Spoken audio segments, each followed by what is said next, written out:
All right, just getting the fire going. Gonna get ready to cook some food. Girls are back there gathering up more pine cones so we can get a lot of coals to be able to cook our tinfoil dinners on. And the fish that we caught earlier, we're gonna fry it up. Ashlyn's never had fresh fish, and so she's gonna try it, her and Kelsey is.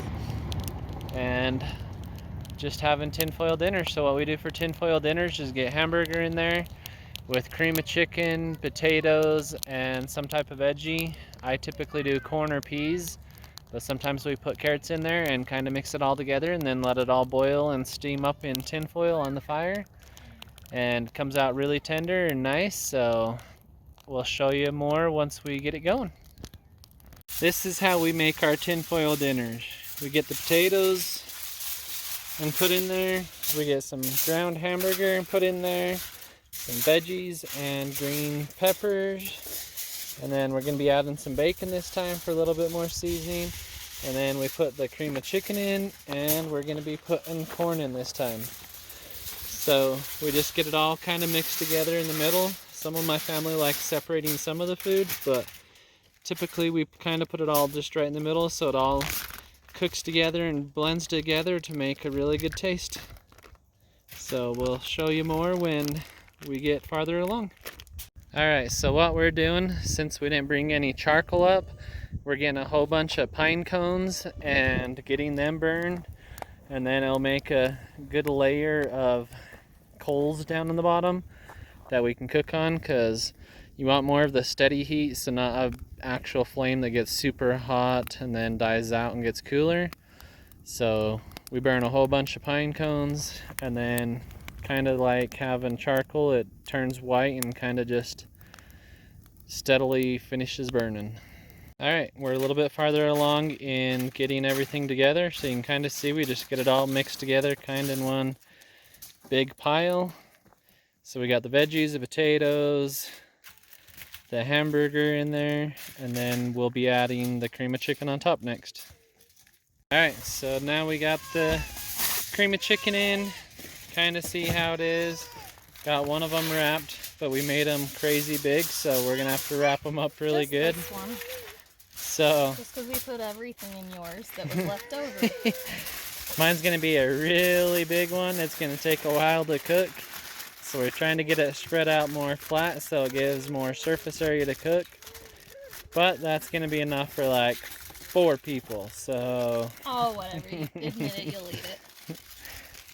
This is more of a normal size portion that we got for our kids, but we wanted to use up some of this stuff, and while there's only 4 of us, it starts going a long ways. So we'll show you how they turn out after they get cooked. Alright, so the first one's in the fire since it's so big, but like I said, you can kind of see how the pine cones turn up like charcoal. They turn white and then they just kind of hold their heat for a while and they'll sit and glow. So we got it nice and warm. Added some on top just so we can kind of get it to cook quicker and more even instead of having all the heat on one side. And then we're just going to be getting the girls in just a minute. So our daughter Ashlyn's been working very good picking up pine cones for us. She's been filling up this milk crate for us. This is probably like the 6th time she's filled it up so we could dump it on the fire and get the coals and stuff that we needed to be able to cook our food. And then after our food's done cooking, we'll dump some more on and add some of that wood over there on the fire to actually have a campfire for this evening and roast marshmallows and have s'mores and stuff. Our meals are now in the fire ring cooking. Charcoal / pine cones that we are using are feeling good. It about burns my hand to still try even putting my hand down there to put them in the fire and stuff, so it's working really well. Cheap way of being able to do this up in the mountains without having to bring charcoal up. So safety first. I got some thick insulated gloves that I use to turn stuff with so I don't burn my hand. You could try using some type of a shovel or something, but the chances of tearing through the tinfoil are really high.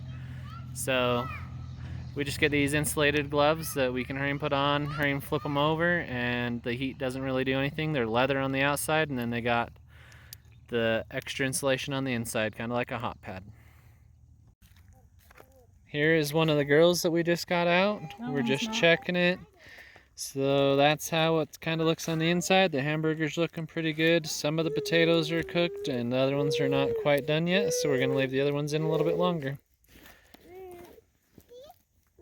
Alright, so we're just going to be getting the girls ones off to open them up so you can have a first look at how they come out.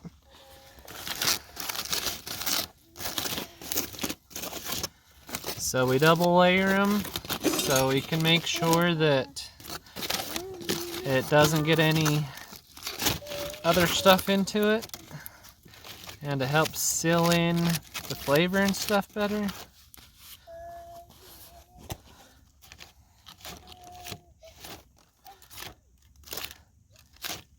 Hot. And then we just check and make sure it's all done. So hamburger's all cooked through, potatoes are really soft, and so the girls is ready to go. So we're gonna pull off the other ones and we should be good. Gonna dump it onto their plate.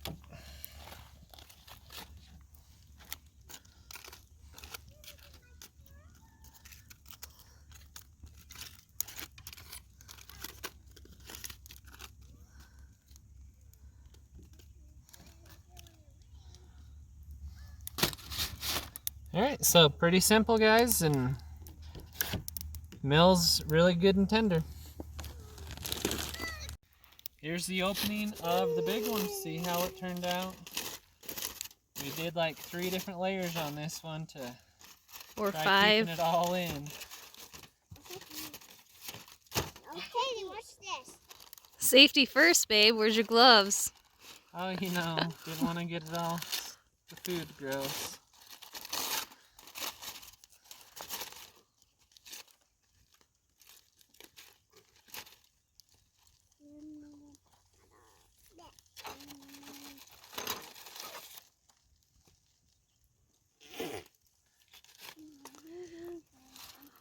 Alright, so mine's super juicy and the potatoes are super soft, so I know we're how to make good my to man go a on man here. size. I know how to make a man-sized portion. Alright, well, we're going to enjoy our meal, so we'll check in when we get to something else. Thanks, guys. What do you think? If you like our videos, please subscribe to our channel.